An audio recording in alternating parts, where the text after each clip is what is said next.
নেপালে হঠাৎ কি এমন ঘটল যে মুহূর্তের মধ্যেই ভেসে গেল রাস্তা, সেতু, বাড়িঘর। আর সবচেয়ে বড় আতঙ্ক, শত শত মানুষের এখনো কোনো খোঁজ নেই। নেপাল তিব্বত সীমান্তে ভয়াবহ প্রাকৃতিক বিপর্যয়। ভোটেকোশি নদীতে আচমকাই নেমে আসে এমন এক ভয়ঙ্কর জলস্রোত, যার সামনে কার্যত অসহায় হয়ে পড়ে গোটা এলাকা।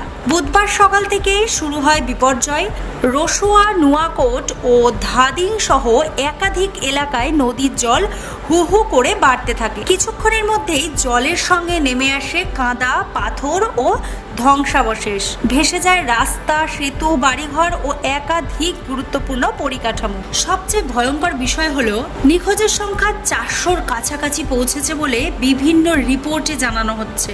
নেপাল ট্যুরিজম বোর্ডের প্রাথমিক তালিকা অনুযায়ী 384 জন পর্যটক ও যাত্রীর সঙ্গে যোগাযোগ করা যাচ্ছে না। এর মধ্যে রয়েছেন 291 জন বিদেশি এবং 93 জন নেপালি নাগরিক। আর এই তালিকায় রয়েছেন 105 জন ভারতীয় নাগরিকও। অনেকেই কৈলাস মানস সরোবর যাত্রার সঙ্গে যুক্ত ছিলেন বলে জানা যাচ্ছে। তাদের পরিবারের কাছে এখন প্রতিটি মুহূর্ত যেন দুশ্চিন্তার। ইতিমধ্যেই উদ্ধার কাজ শুরু করেছে নেপাল সেনা, পুলিশ এবং বিপর্যয় মোকাবিলা বাহিনী। হেলিকপ্টারের সাহায্যেও চলছে উদ্ধার অভিযান। কিন্তু খারাপ আবহাওয়া, কাদায় ঢাকা রাস্তা ও যোগাযোগ ব্যবস্থা ক্ষতিগ্রস্ত হওয়ায় উদ্ধার কাজ অত্যন্ত কঠিন হয়ে পড়েছে। এখন প্রশ্ন, এত বড় বন্যা তৈরি হলো কিভাবে?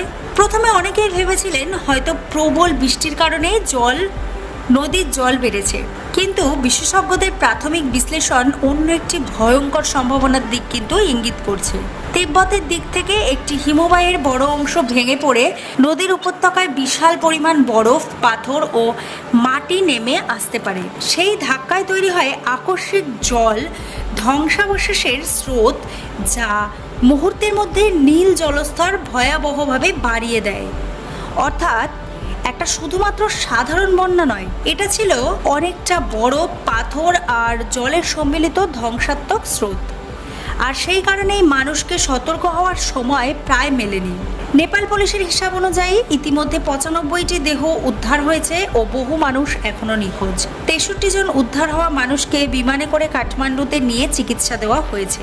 এদিকে ভারতের প্রধানমন্ত্রী নরেন্দ্র মোদী নেপালের প্রধানমন্ত্রী বালেন্দ্র শাহের সঙ্গে কথা বলে এই কঠিন সময়ে ও সমস্ত ধরনের মানবিক সহায়তার সাহায্য দিয়েছে। ভারতীয় নাগরিকদের জন্য হেল্পলাইন চালু করা হয়েছে।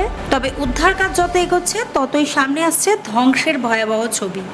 একদিকে নিখোঁজ মানুষের খোঁজ চলছে, অন্যদিকে ধ্বংসস্তূপের নিচে আরও কতজন আটকে রয়েছেন সেটাই এখন সব থেকে বড় প্রশ্ন।